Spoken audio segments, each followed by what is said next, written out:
I was actually surprised with how good the voice acting was in the game. I actually really liked how the graphics looked. Great game. It doesn't look like much But from space, for me personally, but if I we would say find the mother lode of that energy, we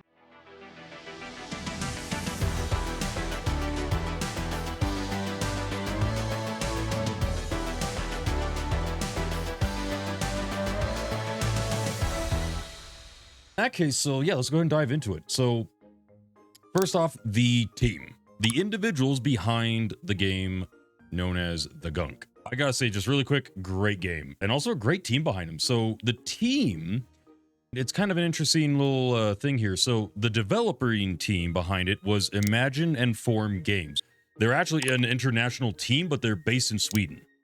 They were founded in 1997, and they were actually helped form the Thunderfold Group, which is the publishing group. So the publishing group is the Thunderfold Group, and they're a holding company. They actually have a couple other studios under them. They're based in Sweden and everything, and they were actually founded in only December of 2019, actually. So not too long ago. So there's also Thunderfold Publishing, which was involved. So there's two different holding companies, and then a couple different smaller developing groups underneath them, studios. And the studio that was primarily in charge of this game, which was Imagine and Form, as of 2019, is only consists of 25 people, so it's a pretty small team. And according to everything for this game, pretty much almost everything was made in-house, so they did all the work themselves. So I gotta say, that's actually pretty impressive. Very small team. They were very resourceful, and they did very well with what they did. That's the team behind it. And when it comes to the other games, they have a handful of other kind of games under them. The actual developing team, it looks like they haven't worked on too many other games. A couple other games they have here is Steam World, Heist, Dig, and Quest. And each of those kind of have their own subsequent game franchises, it seems, which are side scrollers. So I would probably say, it actually seems they're working on one right now, but it looks like the Gunk is their most recent game that they made, which was initially released in but it came to Steam in 2022. That's because, if I remember right, they had a deal with Epic Game Store, and they had the game on there for a year for release. As per usual, between Steam and Epic, typically Epic will snag a lot of titles for a year first before it get released anywhere else. But it's also not only on those. The game can also be purchased on Xbox One and Xbox Series X, as well as Series S.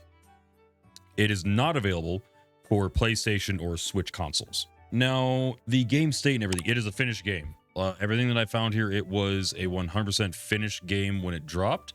And I dare say it's in that finished state. It's in a very good, polished state. There's a few things that were kind of iffy, which we'll talk about in the graphical area. But it was a very good game. Very well put together, very simple. It's in a finished state. Potential for the game, they haven't worked on it or anything. It is what it is, so you get what you get now. It is a finished game. It's not early access or anything like that, not a beta, and it is done. Now, going into the graphics, I actually really liked how the graphics looked. It was very cartoony and very colorful, and I did very much enjoy the aspect that they had the more natural parts of the world that you're roaming to be more green and such. Whereabouts the other areas and everything that were being taken over by the Gunk were all dark and gray and miserable looking and such. There were a few graphical things here and there. I will say, like, only thing I noticed graphically is when we were going up the elevator in the main tower near the end of the game. There was some buffering there. A few frames were dropped, so it wasn't going too well there. I'm not sure if they were trying to load things in as it was moving instead of having it all preloaded. I'm not sure. That's probably what the case was, but that was the only slight graphical issue I had with the game, was just some frames drops, but that's probably because of the game not rendering everything properly right there, or not as best as it could have. But otherwise, it was good. Now, the gameplay for the game was actually pretty good. As I mentioned during the stream and during the playthrough of it, I'd say the overall progression, gameplay, and everything about the Gunk is probably in the middle of a scale of 1 to 5. It's about a 3, maybe closer to a 2. Somewhere, maybe I'm gonna say a 2.5 to be close, or to have something set in stone. Mainly because it's not the most simple game I've ever played. I have played much more simplified games when it comes to just the gameplay mechanics, how you move, how you do things and stuff like that. It's also definitely not the most complicated game that I've ever played. I'd say it's a good game for a new gamer to get into. Like, if you're new to gaming, this game would not be a bad game to pick up if you just like something a little more on the simple side. It's got your basics: moving, sprinting, and jumping. And when it comes to the puzzles and the combat and stuff like that, if you get all the upgrades and all that kind of stuff, you get a few extra abilities, things you can do and such with the laser gun and things like that. You can get your upgrades and collect all the items you need for the upgrades. If you could do all that, then you've got quite a few different things in your arsenal to utilize during the gameplay to help with puzzles and dealing with enemies. And it's actually pretty fun. It's simple and fun without it being like... I didn't really feel like it was extremely dumbed down for controls or anything like that. I felt like it was just enough. It was adequate, did well, played smoothly with the controls and everything, and it was very, very good. At least when it came to the gameplay mechanics. It worked exceptionally well with the progression system. That did very well in complementing how you could like explore the world. When it came to the gameplay and the world aspect and everything, it is an open world linear game.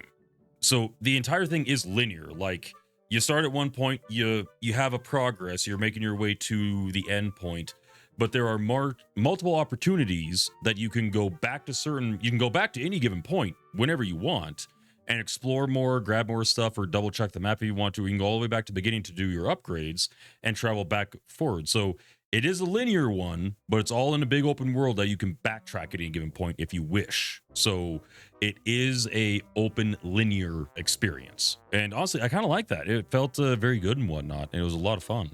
Now, sound design. The music was a little loud, but honestly, after turning it down a little bit, that's like the only thing. Once you get your sound where you like it, it's actually really good. I was actually surprised with how good the voice acting was in the game. Whoa, that thing is massive. Hey, Pax, looks like we're not the first intelligent life on this rock after all. Like, not gonna lie, I wasn't expecting the voice. If I'm actually being honest, I didn't watch anything about the game. I normally go into these things blind. I wasn't expecting much. I honestly wasn't even really expecting there to be voice acting.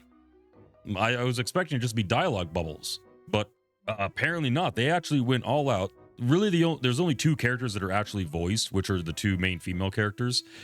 All the aliens and everything else, the bot and whatnot, robotic sounds, beep boops and stuff like that. And the alien sounded that, but the subtitles were there, so helped. But the voice acting was actually done very well, better than even some larger games like AA or even in some AAA game options, better than that. So the voice actors did a very good job doing the lines for this game. So it was exceptional. I was actually very pleased with it. It was very good. You could actually feel the emotion behind a lot of the conversation. A lot of times you have people in other games, like, they're very good at talking and stuff like that, but sometimes the dialogue or the tone in the voices kind of fall a little flat with what you expect people would probably be saying in this situation, where this actually felt very human. It felt very relatable, really.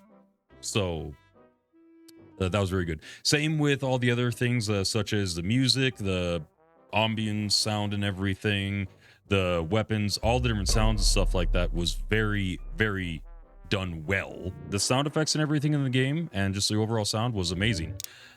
Kind of as I was saying during the gameplay, the controls and everything in the game were pretty simplistic, but not too simplistic. You had your basic move, jump, sprint, and then just a few other things about throwing out a lure and then the laser gun, but that's about it. Scanning and whatnot. Very simplistic controls, felt very good for this game, so it felt well. The keybinds felt very good. I only played on mouse and keyboard. I did not try it with controllers, so I don't know what that aspect would have felt like. But it does have full Xbox controller support, so I'm pretty sure it was very well made for that as well. Controls, I'd say, were just very good. Again, the actual game mechanics weren't like over the top per se. It was a more simple game, so the controls paired with that very well, I would say. Point number 7 is the story and the lore. I actually really enjoyed the story. Kind of going back to the sound a little bit, like, the voice acting was very well done. The story was also very good. Like, it was kind of predictable with how the story was going. Like, I'm pretty sure at the very beginning we were assuming.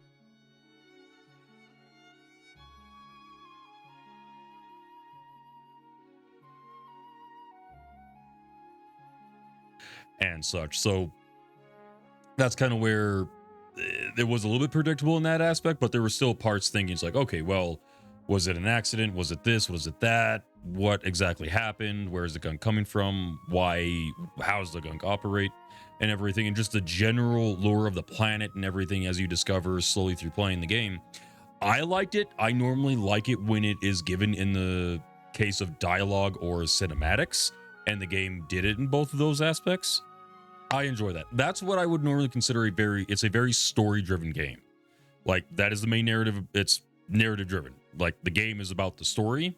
That's where the developers put a lot of attention into the story, the sound, and the graphics, and the general design of it. But I feel like the story they did a very good job with the story. Like, it wasn't bad.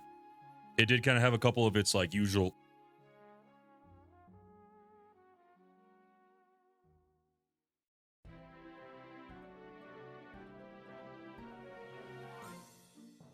so they did all that, which is a usual trope in a lot of movies, but honestly, it's not bad. I'm just saying they did it.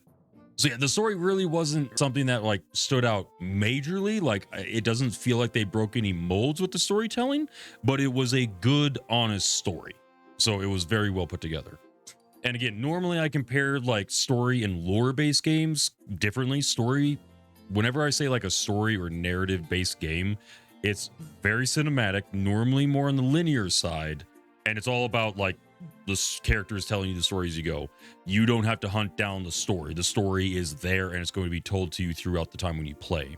A lore based game, or there's many other names you can use. I just refer to them as lore based because there's a few other categories that fit into that, are the games where you kind of have to find the story. You have to find out what's going on. You have to search the entire maps and everything, find every little piece of information to get the full picture.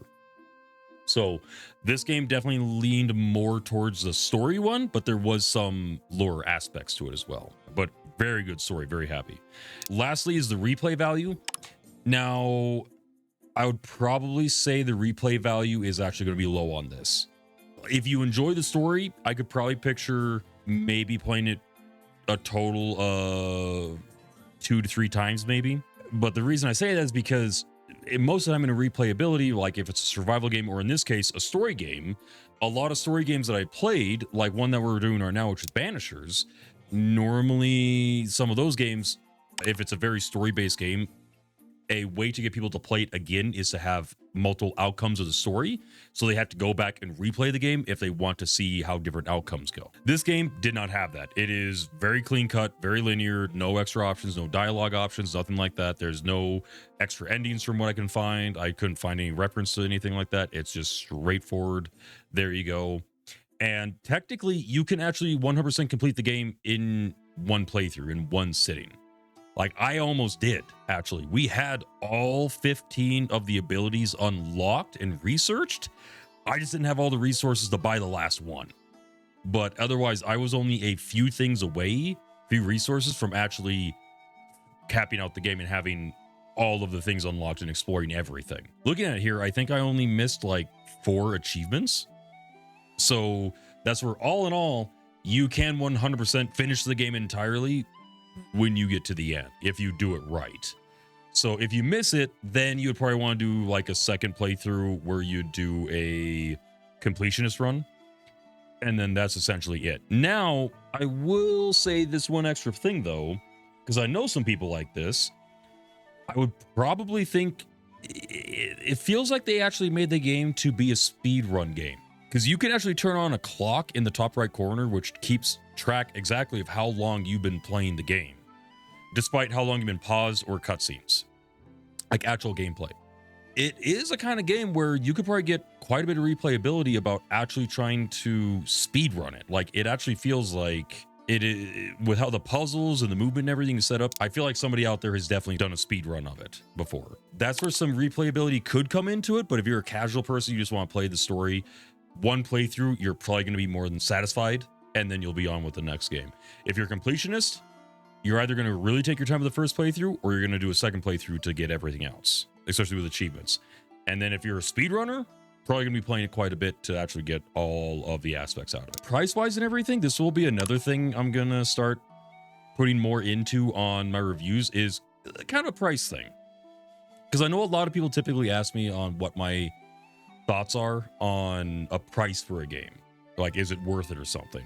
I know that's one thing I haven't touched in the past, and I hope to start doing that more now. The game is usually $25 base price. I'm using this off of Steam. So other systems might be a little bit different. I'm just going off of Steam, essentially. So it is currently $25 full price. It is currently on sale at the time of this video and everything, and the time of this stream, for only like $8.74. Now, I would say if you can pick it up for maybe around $10 or less, it would definitely be a good game to get. I would probably spend the $25 on the game to support the devs, because as we discussed, it is a small team. It's a very small team. They either had experience or they had some really good help because they did very good with the game. I would want to support them. Me personally, I would spend the money of full price for the game. I totally would. But if you're not one of the individuals that really care about supporting the developers and you just want to get what you can out of it, then I would probably say wait for it to go on a pretty decent sale. $10 or less, you could probably pick it up decently for that. But as always, as I normally say, when it comes to the pricing, to each their own. Because there are people out there that have spent tens of thousands of dollars on Super Bowl tickets, or even hundreds of dollars to go to a concert for a couple hours, and yet they're going to get hissy about spending a couple, like $20 or something like that on a game, which will buy you, well, technically hours upon hours of entertainment if you do it right. So to each their own, really, when you look at it that way. But for me personally, I would say the price tag is worth it if that's something you really want to play. If not so much, wait for it to go on sale and pick it up. Then you're good to go. But for me personally, I would say the $25 is worth paying for the game, playing the game, and also supporting the developers. Hopefully, if I'm being honest, there is a small part of me that actually hopes for a Gunk 2. Like, not gonna lie. They left it well where you left the plan and everything. They could totally do a sequel if they did it right, where it just picks up after this game, where you have your abilities, but they could blow it way out of proportion and add so much more stuff to the game. An all new planet, all new story with something similar, but even different, better graphics and all that kind of stuff. Like, I feel like they could do that. Now, if that's what the devs want to do, no idea. But if they did, I would totally buy it and play it. Like, I could see a sequel for this game being good if they really put, you can see with how they put some love and attention into this game. So if they did a sequel, I would definitely be down to playing it. Thunderful Publishing. Get on it. All right. If you're ever going to see this video or stream or anything, get on it. I honestly feel like you guys got something good here. You don't even have to blow it much out of the water. Like something very similar to this, but just with some new mechanics, new environments, and new story. You do pretty good, honestly. I feel like it would be pretty well. Hey, Future Iron here. Just letting you guys know, I completely forgot to give the game a rating when I was talking about all the pricing and whatnot. So my final rating for the game is actually a 9.5. Because out of the entirety of the game, I couldn't come across a single thing that I was upset about. Everything was perfect, at least to my liking, as well to what I believe the developers plan for the game to be. Nothing is out of place with it. Story's great, graphics, everything's great about it. The only slight thing to why I'm giving it a 9.5 is because of the lag that I experienced on the elevator when I first went into the tower.